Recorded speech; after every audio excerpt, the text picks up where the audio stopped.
thì nó tao chọn chơi nó đâu bé nó nhở ý lên tay này nó có ở liền này bên cái chữ hai ở trên nó có trâu nhở nó có câu à biết không nó có câu nó chẳng nó vậy nó nói chỉ nó chỉ theo chỉ nó dễ ý lên cái tay này cái ý lên tay dễ nó thì ý lên tay mỏi nó sẽ cái đó trong đây xứ chỉ vấn đề nó mỏ là chỉ của họ đây vấn đề tạm mà lên nó thế chỉ nó tao nên tao là cái thế là chỉ rất tròn này ạ ta chỉ mà giờ của hai linh đó là từ nó ít tay nó chỉ như chút là cho sẽ ạ chút lo sẽ nó tạo thầu từ họ đây cả cho nó tao chỉ mà chẳng nó ít lên cái tay dày thế là này cái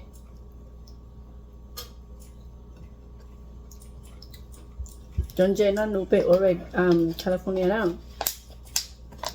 hình vậy của chúng tôi là tụi nó còn nhiều tới mà Jay ở online có favor biết không? Yeah. Yep. Hai lúa trong đấy này. Lúc này lúc cho lên tới một tí năng gầu này cái ở phần này ngập lâu này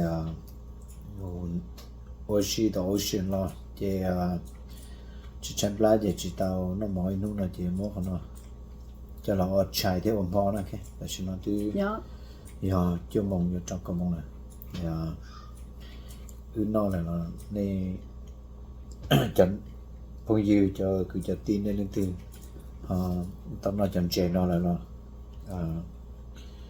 nhà nó nên bao giờ cá đi chả nó cái mà mình nó là xa xa đi chị thì hay lúa đâu đi thì nó thế sẽ để chạy trong chả là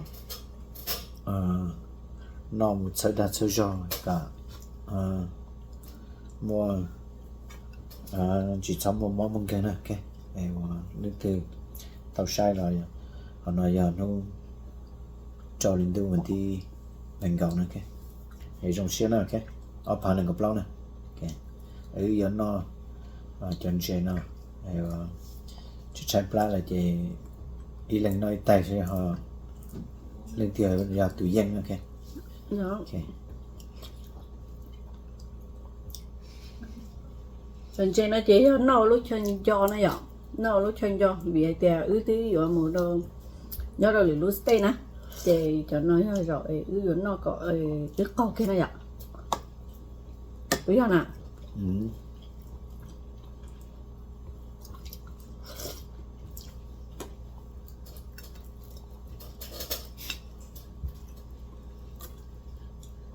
cá nói cho nó nè Hi.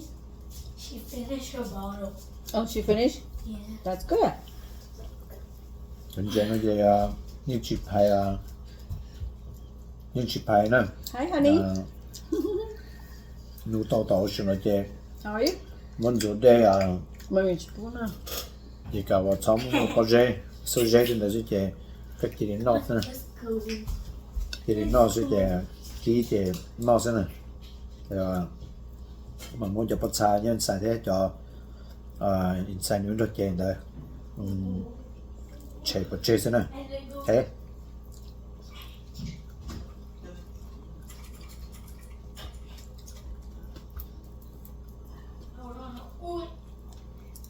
Cuộc sáng mình nó chỉ đi nó chơi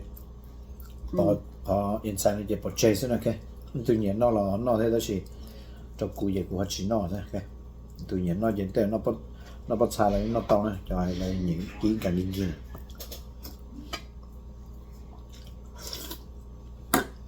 cuộc sáng cả mình chỉ không. Anh chị nó ná, chị đủ tàu chị nấy với tu đi nó xưa nhở. Chị nó mua số giấy nè, mua số giấy lần to. Chị những chị phô họ nó leo chị phải leo nhở. Chị mới hiểu đây sao đó nó thế gì mình chỉ hỏi khó nó không chạy, không play rồi. Khó xía rồi. Ok, có ý rồi, có số một sáng xin là nhở. Chị mới làm chị đi có nhiều á, chị mới ký xin là ok. Thế cho nên mà lại nhiều ký còn đến ký đến đai nó rồi. Ta chỉ mà nên nó chỉ tao đa thế nào. Thì chỉ mà chỉ nhớ nó kinh kinh là vậy. Đã cần gọi chế giờ đi tụ của hai con nó sẽ. Thì chỉ mà nhớ nó gọi đỡ lìa lên nó start tao sẽ kia sẽ vậy. Cái con nó tao nữa mua này, mua này chính kinh kinh tao này ạ. chị đi nói thế nhỉ nó đấy chị hơi play nó ta là ý chỉ rồi ta kỳ cũng mất thấu nó chị này chẳng như trong đó muốn này tất cả bây giờ tiền kinh kia nó là chị dư lý khỏi để ra không nó lỡ là chị ý chỉ có mất thấu nó chị này tật tới hình nữa chị này chịu cả nè tật tới hình cho cô chị chịu cả ở giờ chị mà cái nó mà lại nhỉ nó như thế đó chị ý chị nó như thế nào thế chị nó là chị cô đi về của tôi hay đi hay nó là chị có chuyện nó xã hội ạ có chuyện thực tế đi nó nè nhà lên được đó còn này ạ tế đi nó đấy chỉ có nó chọn cây nó sơ ok tại sao nó thế tại sao tao nó này ạ đi nó chị để nó chị có nó chọn cây nó sát thế hả chị chơi học lời này ạ cho nhiều hết cho bộ tên là này ạ chơi thằng đấy lúc ta hầu bỏ cho bắt sập chơi nó sơ ok thì cho nên lời nhẹ nó nghiêng kia chỉ là kia chỉ là nó kia tan ra tùng chơi đi nó là ok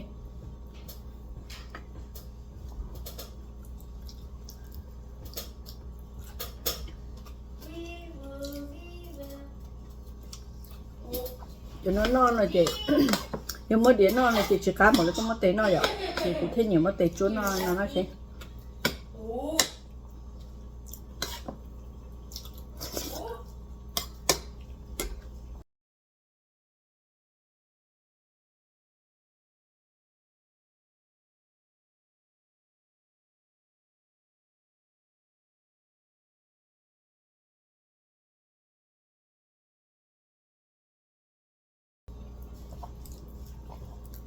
vậy tế ha và chị khỏi nó là cái món đồng chị nó là vậy đó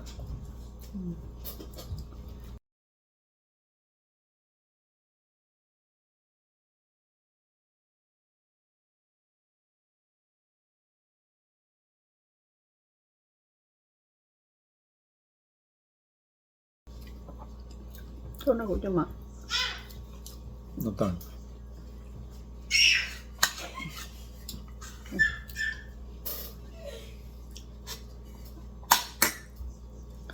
nên trên đâu sẽ vậy nên trên đâu sẽ cái chuẩn món này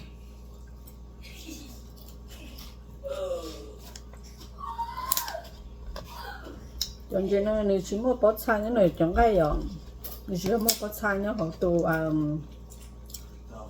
cháo luôn hay à chị thầu có thể tao đánh cái no lỡ là chị nếu không cái hải sơ chỉ mua bớt xay này chị nếu giống nó xì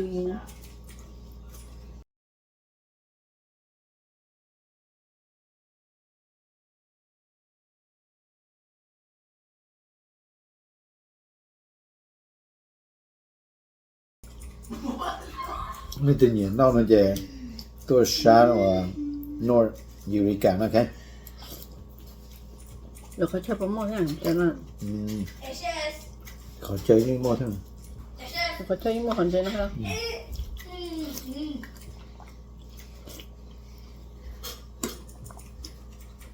princess gì lắm ha chơi nhiều nhỏ rồi tôi chơi sắp tới thôi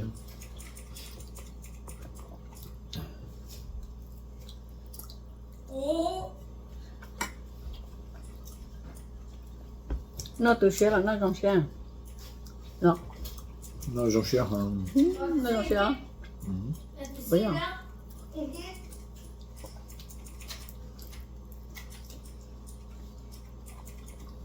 ôi chà nó trong xe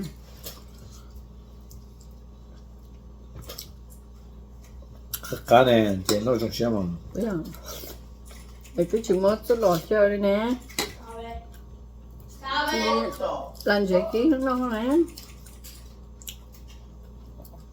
để chỉ cho chút lò có gió của tôi xe nè bởi những cái này biết không nhớ cho chút lò chẳng gì chút lò cho chút lò có gió thì nó cho nó cá nè nó cho nó cá thì nó chữ nè chỉ có chuyện họ tung xía dễ cá thì tiền nè thế chỉ họ nó là chị nó giống gì sao cái chị nó như vậy ạ nó mà trên lon chế thì theo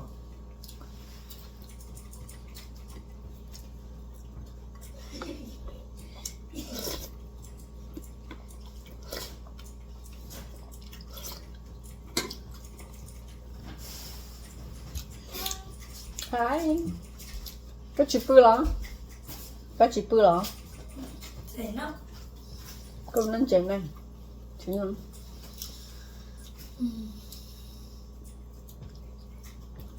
Có số này nó mở ta sẽ thế.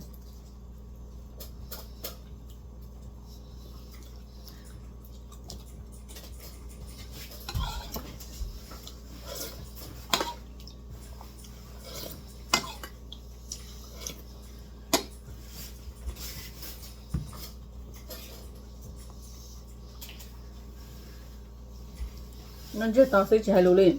Chạy đâu, chỉ không hay đâu. Đó. Hay đâu chứ. Sống làm món này. Nó điện như chúng nó chưa to. Cho thì thả lưới thì 我很多做住宅也，其中就主要弄知道。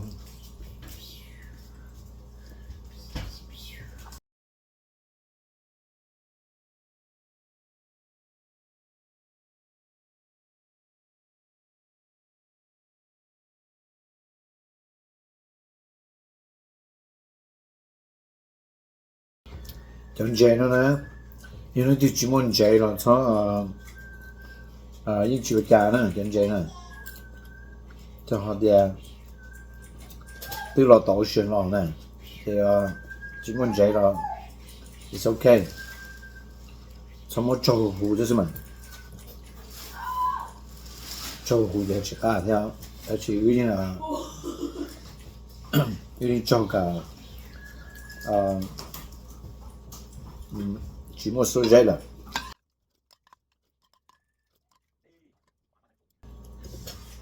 找点，这我选择你看这了，那这是好像看的这样，到这个草木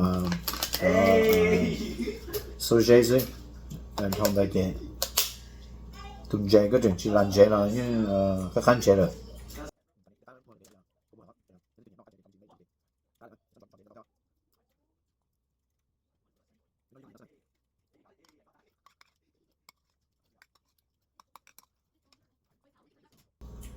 哦，chơi nó chỉ đảo quá. Phải không?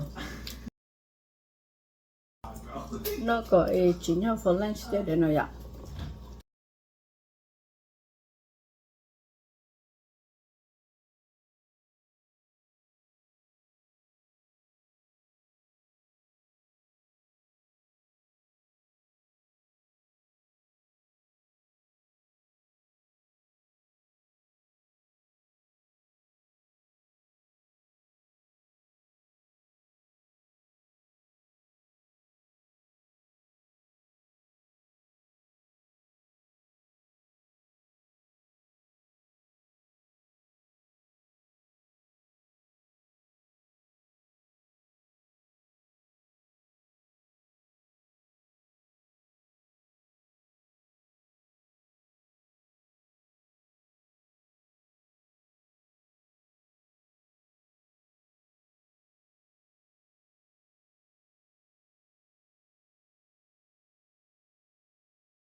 Phải không? Tàn đốt sát sao? Ví dụ này của tàn đốt sát có tài sản phải không? Ở ý dạng rằng Cái tổng cả này, nó ta cũng chỉ ba hả? Ba chỉ một ba này, ba hả? ba giờ chỉ cả. Ba cái cá hả? Nó Cho nhập tay. ý từ ba.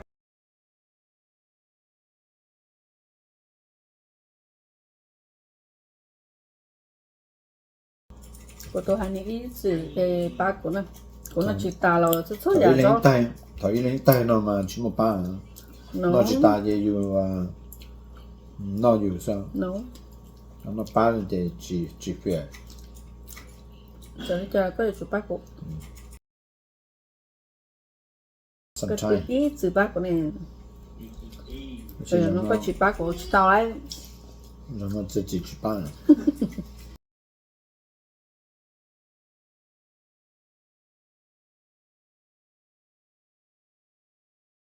เขาจะใช้ปลามาซาดิใต้ในอยู่นอกต่างอ่ะ đứa sạc ký em bé tay thì cũng ý lên tay xưa เขานอกแต่ที่อ๋อ ký thế tao phải โอ้จุดไป ý lên tay ta thì mà nó tay thì bé chỉ tay nhiều cái thứ là nó có khó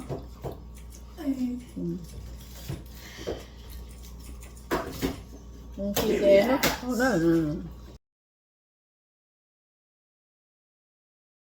จนเจนมายงนอกเรา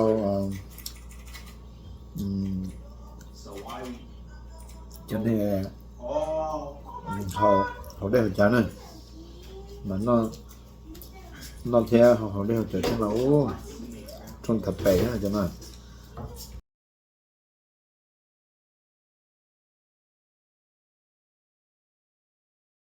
ta thở จริงๆเราตายจริงๆยัง bố nhá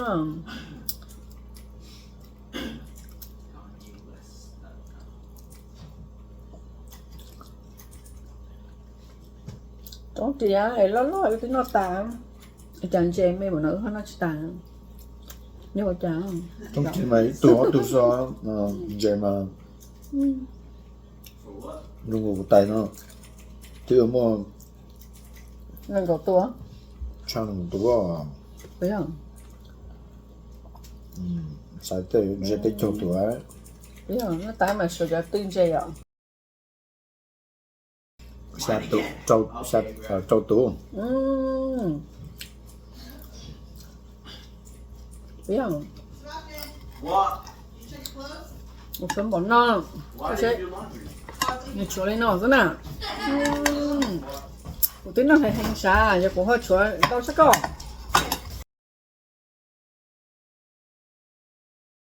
một tiếng nó phải hành á cái chuyện nó của chồng bỏ kia lên của chồng nó sẽ có thế à เยอะ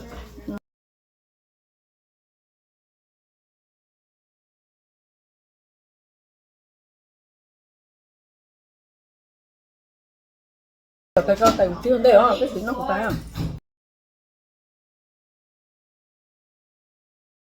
ก็เซ็กเขาเหรอจ้ะ biết mà kia đôi thế cả เนาะ biết mà kia đôi có số nó thế cả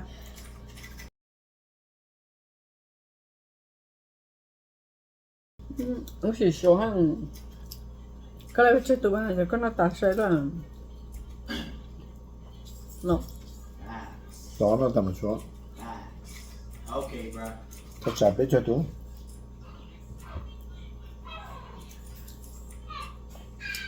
Over.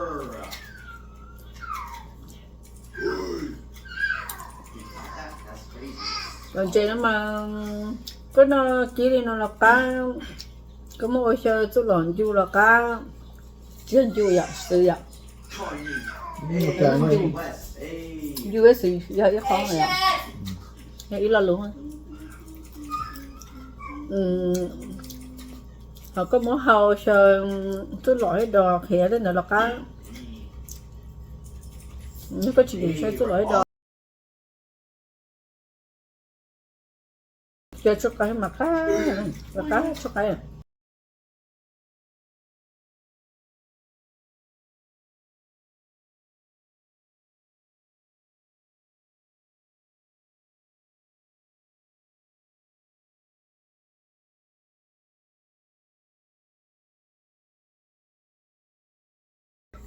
bây giờ thì có chuyện mất sự khó khó đâu tôi lọ xứ cha kia đi nó xứ nữa chị có tao xỉa nó thì có chuyện đi đây chẳng đây nó xứ nữa chị nếu như chỉ mua cho cái nhà là bao nó cái thì sẽ có mà hậu qua lỡ nữa chị do trong chỉ lúc tao hậu nếu nên nhìn nó là nên chỉ lúc tao hậu tao thì sẽ cũng chỉ nó chỉ cũng mua lúc tao hậu chỉ kia chỉ thua kia là của hai nên là sao vậy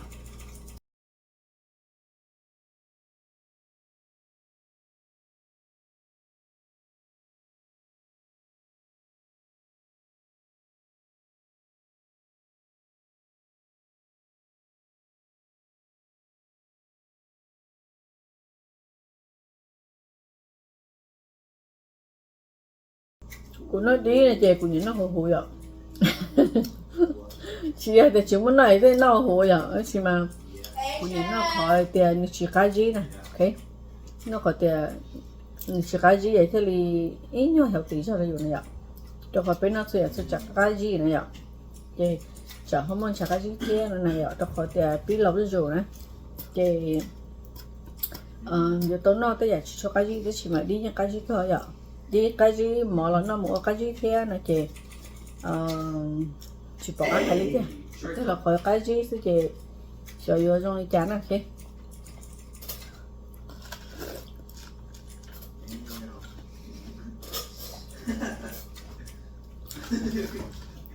Rong rất thiên non này. Thì chỉ rong dễ chỉ non. Mình thấy bên này đi có phát siêu nè, đi có phát siêu cái này nè, cái này mà nó hụt sắp lại rồi, đấy không lại. Oh, you want this piece? Yeah. Hey, Wait, let me got pull it that. out. Oh, Chắc cũng nó cũng tầm bao sao cái gì, đó, Chưa chưa. cái này ạ. hey. Sao họ đi cái nó ta chắc được.